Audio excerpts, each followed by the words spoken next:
Please join me in welcoming Paul Camacho.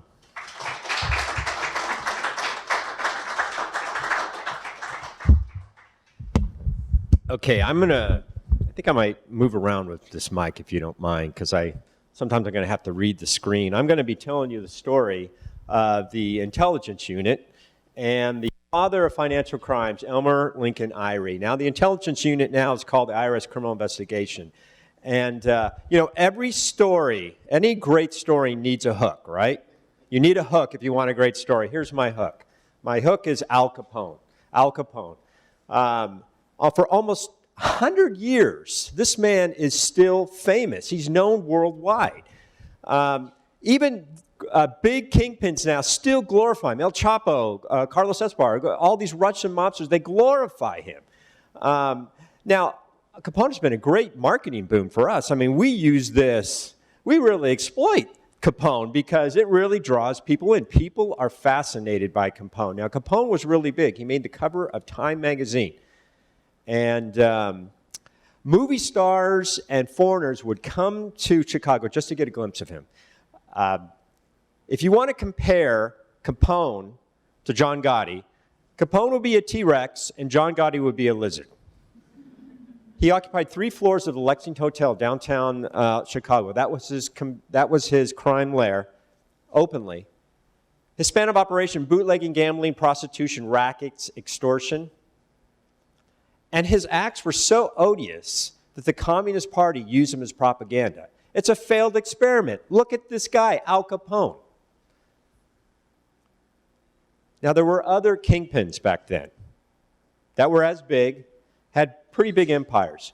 But Capone was flashy, media-friendly, and very, very quotable. In fact, there he is, being quoted right there. He even befriended reporters. In fact, he befriended this guy, Jack Lingle, who was the top Chicago Tribune reporter. I shudder to think what Al Capone would have done if he had Twitter. Now, it was not the cops that he was afraid of. It was competition. After gunning down competition, he says, hey, guys, there's plenty of business for everyone. Why do we need to kill each other? Now, Capone says, I've built my organization upon fear. And it's true. He was brutal, ruthless. But it wasn't the Tommy gun that built his empire. And this is a key point. It was corruption. Capone paid 20 cents of every dollar to corrupt officials, graft. Now, here's the key point. Corruption was the kingpin's secret sauce. It wasn't the Tommy guns, it wasn't violence. Those played a factor, but corruption was key. And with this corruption, when we look back in the 20s, America was infested with organized crime. In fact, a very famous journalist, author, won the Pulitzer Prize, Marcus Childs, said, in city after city, in communities large and small, crime was licensed, subsidized, decent people despaired. Look this guy up. He was the Walter Cronkite back then. Very respected. But then on October 11th, 1931, the lights go out on Capone the same day Edison dies. And it was done in the most un-Hollywood way. Tax evasion. He was convicted on tax evasion. And it was not only Capone, but there were so many others fell to the T-men, the intelligence unit. And they were taking down so many of these kingpins, they got this reputation, this nickname, they were called the Giant Killers. So this leads me to my first part. The first part is, we're going to talk about the period of 1913 to 1933. Treasury uses a new weapon against the mob. Now, before I talk about that new weapon, I need to dispel a myth, a pop culture myth. It was not Eliot Ness. It was not Eliot Ness that led to Capone's downfall. Yes, there was a Ness. He had no law enforcement experience. He came from the University of Chicago. He loved the camera. His team hated him. And in 1930, when the Capone investigation was really rocking and rolling, he was not a Treasury agent because Prohibition was transferred to the Department of Justice. He was not a Treasury agent when Al Capone went down. Now, there's no evidence that Capone knew of Ness. And none of his work led to jail time of Capone. So if you want to look at Ness, he's not the guy in the front of the boat leading the charge. He's the guy in the back of the boat looking the wrong direction. If anybody tells you, hey, they pay you a compliment saying, hey, you're a real Elliot Ness, rebuke them for their insult. And how did this all get started? It got started by this guy by the name of Oscar Freire. He wrote this book called The Untouchables, a ridiculous fish story, and it made Elliot Ness the center of it. And then on the book, he says, the authentic story of the men who smashed the Scarface Al Capone empire. And that led to a TV show called The Untouchables. It was widely popular, 1959 to 1933. 63, I'm sorry. Thank you for that. You might be doing that a lot during this presentation. Even J. Edgar Hoover was pissed about the Untouchables because it was taking credit for his cases. And J. Edgar Hoover did not like that. And then it led to the movie, The Untouchables. And Sean Connery wins an Oscar in supporting role for playing a character by the name of Jimmy Malone. Remember that name, Jimmy Malone. In this case, in the movie, it said he was this tough New York cop, very well respected. But I'm going to take you back to 1913, in the 16th Amendment, in income taxes. Now we have income taxes, so income's over $20,000, you paid 1%. Not bad, right? And then it was graduated up to 6%. Not bad. Then this happens, World War I. And we incur all these debts, massive debts. And the government has to pay them these debts. And in 1917, income tax was changed. So if you made just $5,000, you had to pay 1%, and graduated rates up to 63%.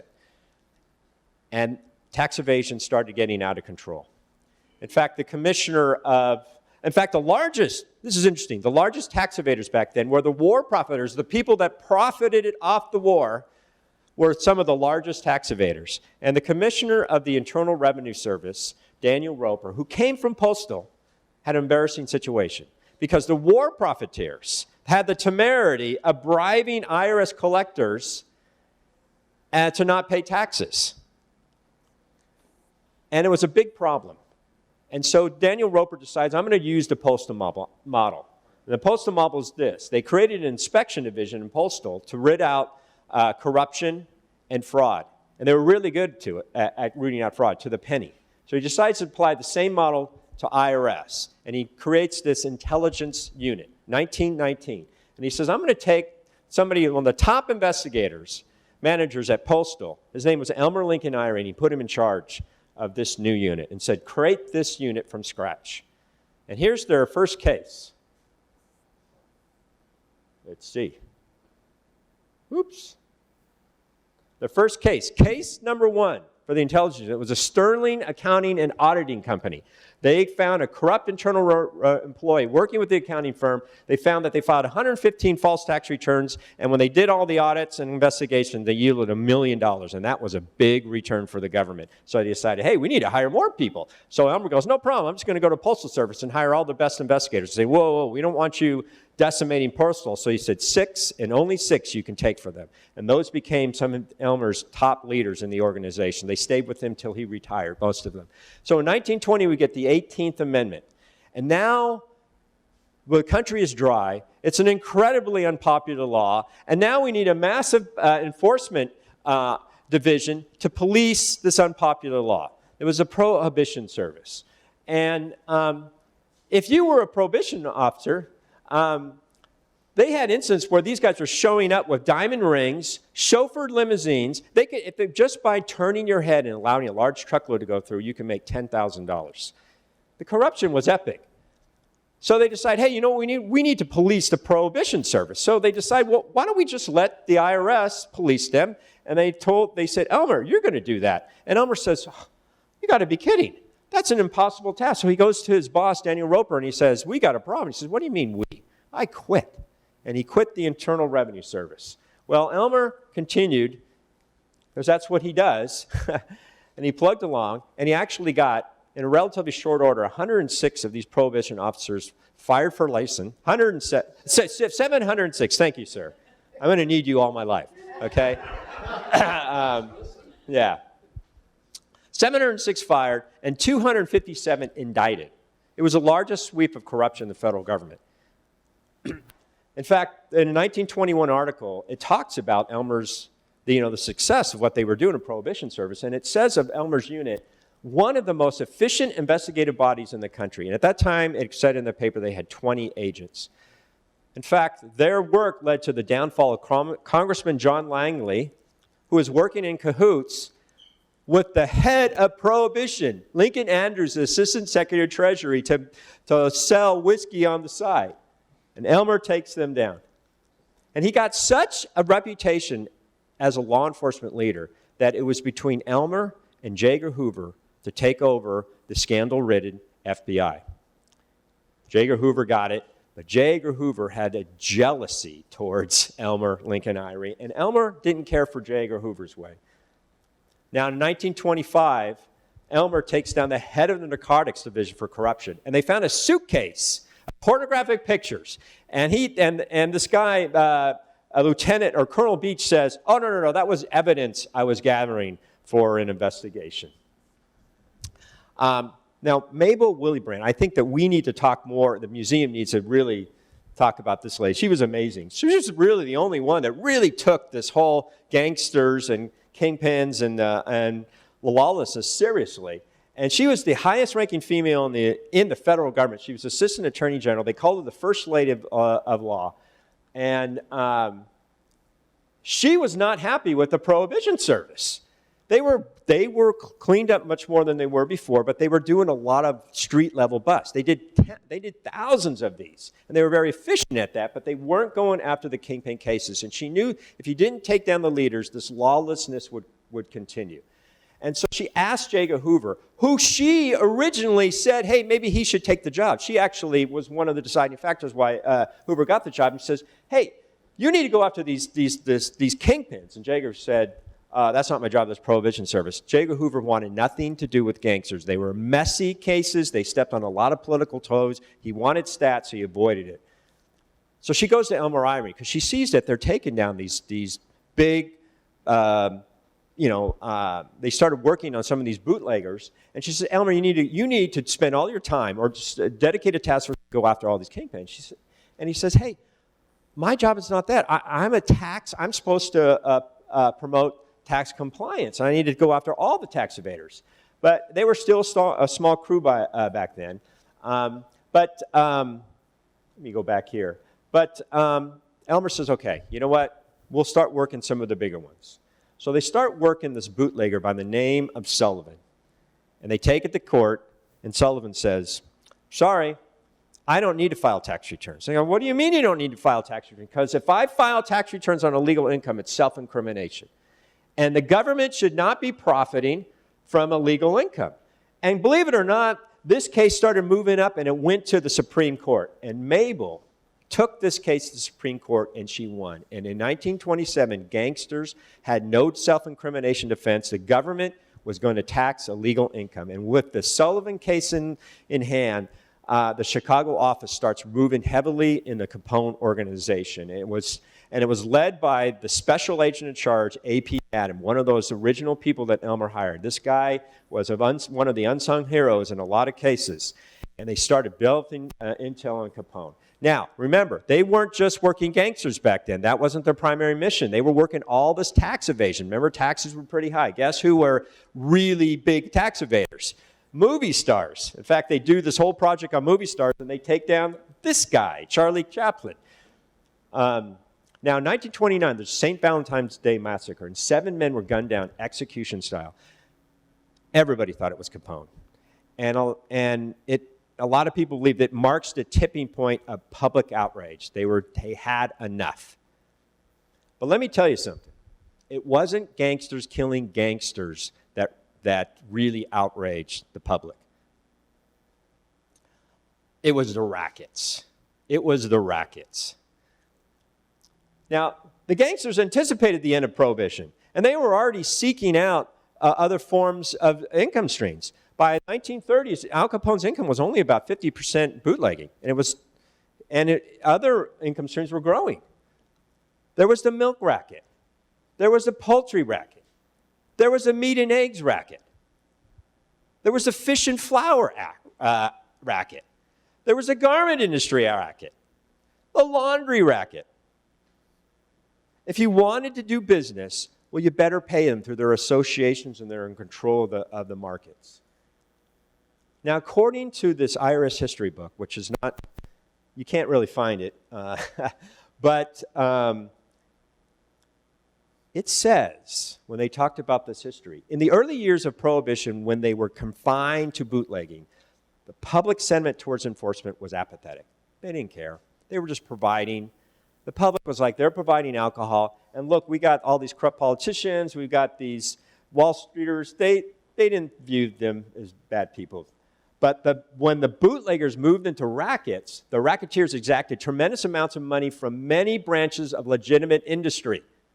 Now, according to this book, they did not hesitate to commit arson or use bombs to machine guns to accomplish their ends.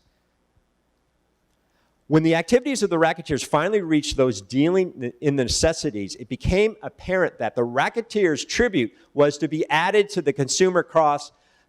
The public became outraged. Think about it. Your daily life, you're paying tribute. They're getting a cut of it. And guess who was a poster child of rackets? Al Capone. And the new president, Herbert Hoover, he makes it his top priority. By that time, business leaders were complaining about how the rackets were just stifling commerce. So he makes his top priority get Capone. Now, here's the collusion problem. There was no RICO statute. There were no of these conspiracy statutes back then. And according to this history book, leaders of the major gangster organizations carried on their lawlessness through the gang subordinates. But, according to this book, the gang leaders always benefited financially and amassed great wealth. So Herbert Hoover does not go to Eliot Ness. He goes to Treasury to tell Elmer Irie to get Capone. And remember, they were already working on Capone, but now the president made it a priority. So because of the priority, Elmer Irie assigned his top investigator slayer, Frank Wilson, to assist Madden's team that were really going heavy on Capone already. Then he says, hey, I'm going to take my top undercover agent, Mike Malone. And this guy was a very experienced undercover agent. His story is amazing. And he tells Malone, you need to get intel on the Capone organization. He goes, no problem, boss, give me 2 months. And he winds up at the Lexington Hotel in the room next to Phil DeAndre in an undercover capacity. Capone knew him as Mike Lapido. Remember that Jack Lingle? That guy that Capone knew? Well, Wilson and Madden's team are now interviewing people. The investigation's overt. And all of a sudden, witnesses are disappearing. Wilson made an appointment with the editor of the Chicago Tribune to interview Jack Lingle. The day before the interview, Jack Lingle was murdered. Now, Capone kept no books or records in his name. He dealt in cash, no bank accounts, used others to pay expenses, got banks to destroy or bury transactions. On paper, he was a ghost, a financial ghost. Now, one day, Wilson is rummaging through records that the local police had seized about a couple of years ago and that they thought were inconsequential. And it's from allegedly owned Hawthorne Smoke Shop, which is a gambling hall. And he looks at these ledgers, and he sees an entry that says, Frank paid $17,500 for Al. For Al. And he realized, wait a minute, that's Al Capone. So he decides, you know what, we got to find the people who did these ledgers. We got to find the bookkeepers. So Wilson and Madden's team starts hunting down the bookkeepers. And they find the bookkeepers, and they hide them out before the trial. And he gets them to flip. Now, Madden's team, they knew how much Capone paid for ties, for suits, for furniture, for silk underwear, for meat. It was called the silk drawer technique. You don't record. I can't figure out your income because you have no books and records directly, but indirectly I can figure out, look, how did you pay for all these expenses? It's called indirect method of proof. They decide, let's go after Capone's leaders and move up the organization. So through the work of Madden's team and through intel from Mike Malone, they take down Capone's money guy, Greasy Thumbs Gusick. Don't you love that name? Greasy Thumbs Gusick. Take him down. And he's indicted on tax charges. Then, through the Madden's team, Wilson's work, they take down the enforcer, Frank Nitti. And he goes on the lam, and Mike Malone's able to track him down. Now, Capone's feeling the noose. And Capone tries to bribe Irie through Irie's friend, $1.5 million. The friend throws Capone's henchmen out because they knew Elmer was just a man of beyond reproach.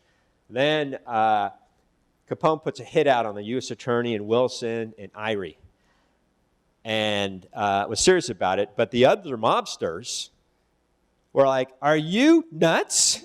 Are you nuts?" So he decides that's mighty crazy thing, because if he did that, they would go full bore on him. So he pulls that back, and he gets indicted on tax charges. And then Capone's attorney said, "Hey, you know what? We might be willing to plea." And as soon as you hear this rumors that they're willing to plea, all of a sudden, Department of Justice throws in a 5,000 count indictment on prohibition charges. It was the prohibition. Remember, they weren't Treasury agents that time. They weren't Treasury. They were prohibition. They were Department of Justice. And now there was a lot of fear going to trial. There was a lot of fear going to trial because they knew that Capone would try to influence witnesses and jury tampering. And so the U.S. attorney decides, you know what, let's do this deal. And he gave what people thought was a very sweetheart deal. He said, Capone, you can plead to 2.5 years. And Capone was feeling heat. And his organization was humming along. He says, you know what, 2 years, that's not a big deal. So he throws a going-away party. And guess who gets invited? Mike Malone gets invited to the going-away party. Now, there are a lot of people who weren't happy with the 2.5 years. Not only President Hoover, but the judge. The judge was livid. And during the plea hearing, the judge says, hey, I noticed you guys have this agreement. That's great.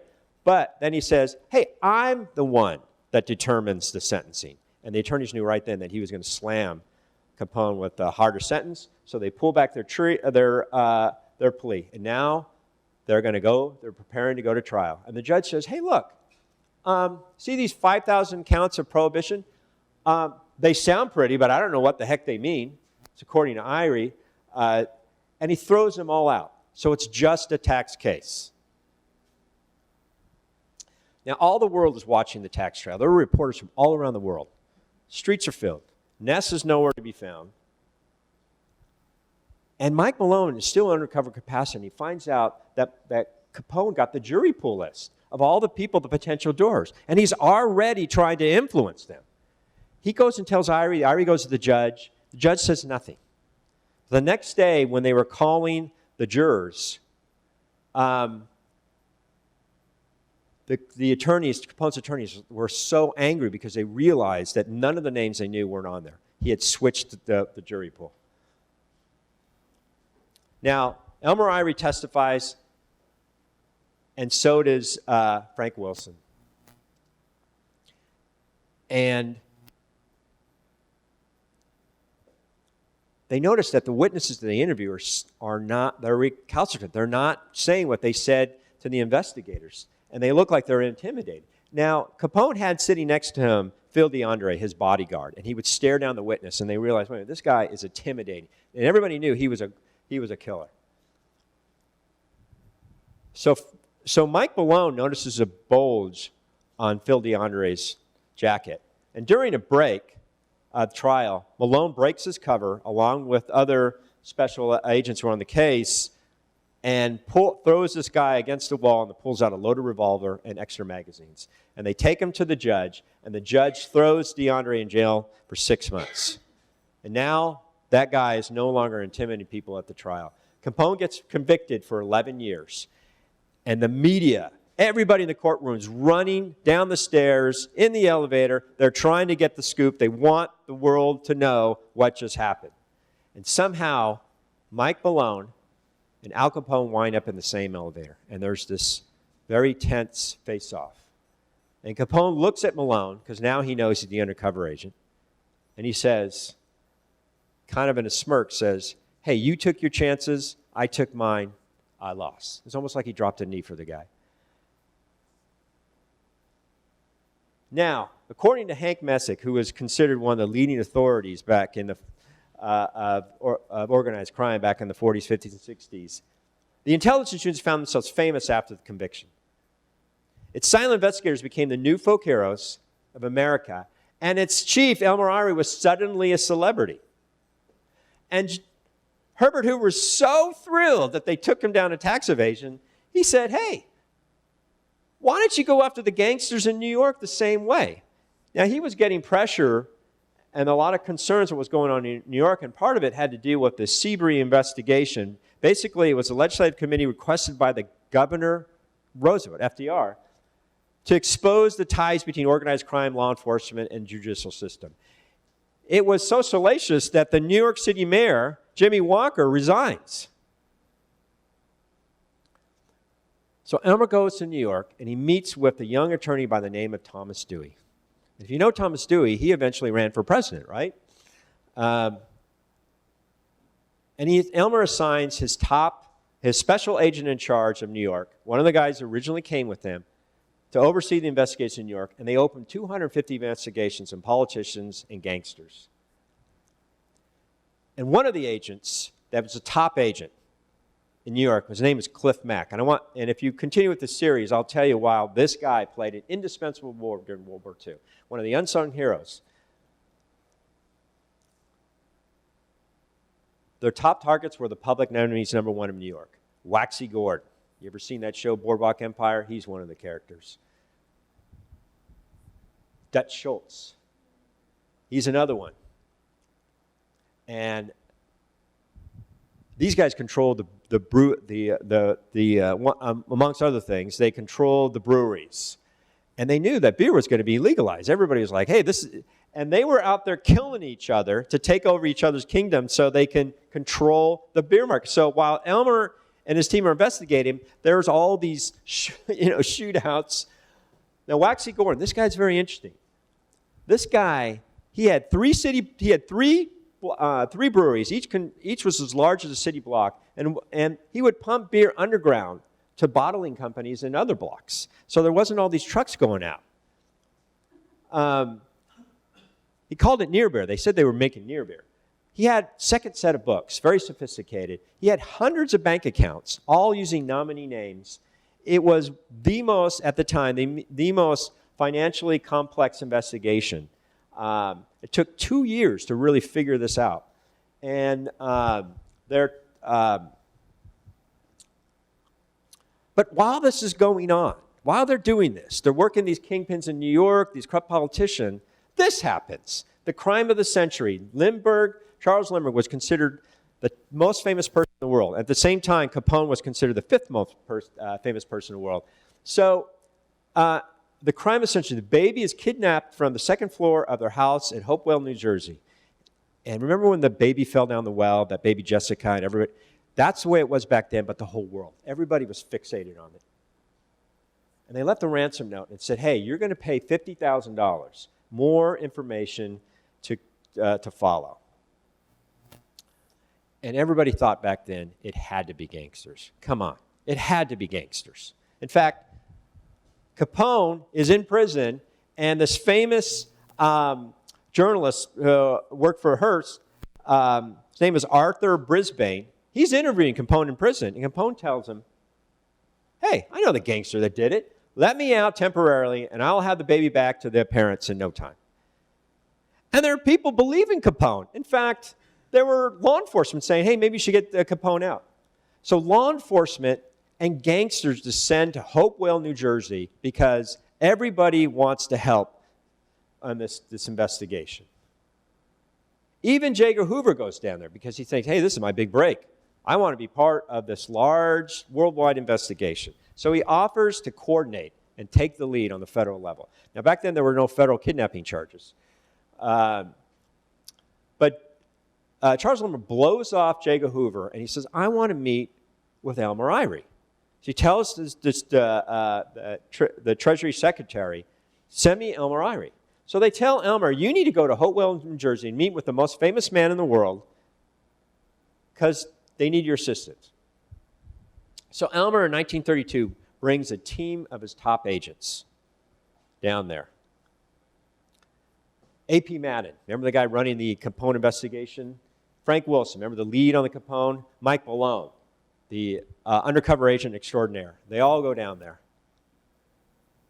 And Elmer tells Lindbergh, Capone doesn't know. He doesn't know who kidnapped him. He's just trying to get out of jail. And Lindbergh tells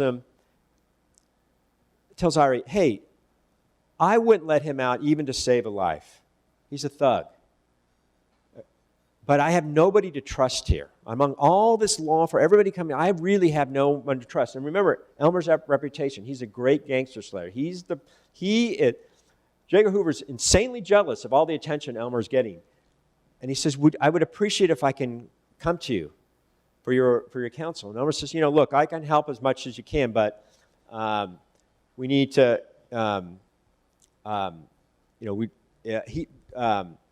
Lindbergh did not want people looking for the kidnapper. They wanted to wait for the ransom note and more details. And a new note did come.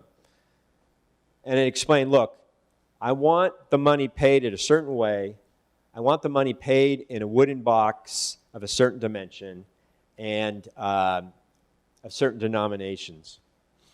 So Charles Lindbergh was on the radio beforehand, he and his wife, and they were they were pleading to the kidnapper, look, we'll pay. We're not going to do any investigation, try to find you. We'll pay. There will be no police around. We're not going to mark any of the bills. But Elmer says, look, if you're going to pay this and you're not going to allow us to follow them, we need to take all the bills you're going to pay and we need to write down the serial numbers. And Lindbergh says, no, I'm not going to do it. I was on the radio saying that I'm not going to mark the bills. And Elmer convinced them. It took 14 clerks 8 hours to do it. Every single one of the bills they paid, they had a listing of. And Elmer's team decides, look, we're going to pay those bills. We're going to use a portion of them that are gold certificates, which were going to go out of circulation soon, so it'll be easier to find. And that wood box that they were going to pay them, and Elmer and his team says, let's make it out of 12 different laminates, something very rare, and we'll keep a sample of it. So if we find it, and we can match the woods. They were master criminologists. Now, they pay the ransom. Nobody follows. There's a note left by the kidnapper, and it says, look, the baby is in a 28-foot boat, and it's a boat named Nellie. So they take the note. It was late in the evening or afternoon, and it was the sun was ready to set, and Lindbergh tells his people to get my plane ready for the morning, and we're going to go find this boat. And guess who's in the plane with Charles Lindbergh as they're diving, looking for this boat? Elmer Irie, along with a few other people. But Elmer Irie was in that boat, and eventually they realized they're not finding that boat. You've been had. And they had to tell Lindbergh. And the trail goes cold. And on May 12, 1932, they find the body of the baby. And even J. Edgar Hoover's like, oh, gee, this is not going to be as clean as I thought. But the team don't give up. Even though they weren't the lead investigation, what they decided to do is they make these pamphlets. We have these pamphlets displayed at the Mob Museum of all the serial numbers. And Frank Wilson and other agents go around the banks. They're almost harassing tellers, telling, you got to look for these bills. They would create this reward program. Be fine when you get $2. Now, the team had solved the crime, but you have to wait till part 2. I'm going to lead you cliffhanger. If you want to come and tell, but I will tell you this, because you can see this. Right now, you can go over and you can see our display on Charles Lindbergh. And we found this letter. The Mob Museum found this letter. And it's displayed. It's an original letter from Charles Lindbergh to Elmer, December 3rd, 1932. And this will kind of give you what Charles Lindbergh thought of the assistance Elmer Irie was giving. I know nothing which could have been done that was not, and I fully realize the time and effort that your organization has spent. It has meant a great deal to us to be able to go to you for advice. That's pretty powerful. And that's in the museum right now. So meanwhile, how's this going on? Meanwhile, let's go back to New York. Waxie's finally indicted, and he's on the lam. And guess who hunts him down? There he is. It's almost like this movie character. They should make a movie about him. Mike Malone tracks him down, brings him back. And at the trial, Waxie claims he's broke. He cries when the attorneys accuse him of amassing wealth. He's just bawling. How can, But the case was just too strong for the jury. And Waxie is convicted in 1933, 10 years. They threw the book at him. And the judge says this about the case. It is my firm conviction that never this court or in any other court has there been such a fine work done either on behalf of the government or of any private client as has been done by the agents and the government attorneys in this case. There's people who say, oh, the Capone case, that wasn't a big deal, it was all circumstantial. This is how tight these cases, these financial cases, were being done. Nobody had ever done it, and they developed this method of showing the jury, leading him to explaining that this is what happened, that they had to have this income.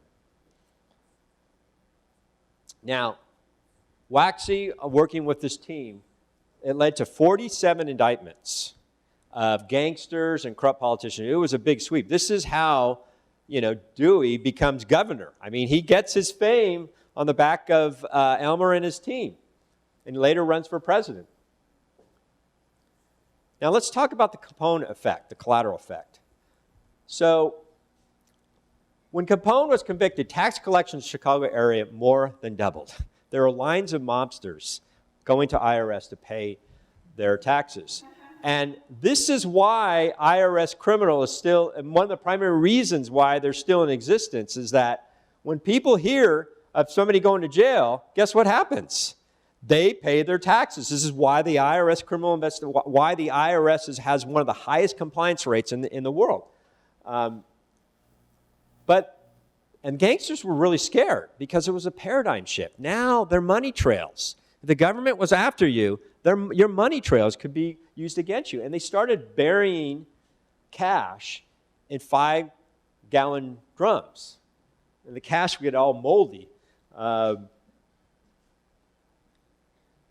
But the smart gangsters, they learned from the mistakes of Capone and Waxie. See, Elmer's team during that sweep, they didn't take care of all the gangsters. There were still a lot of them out there.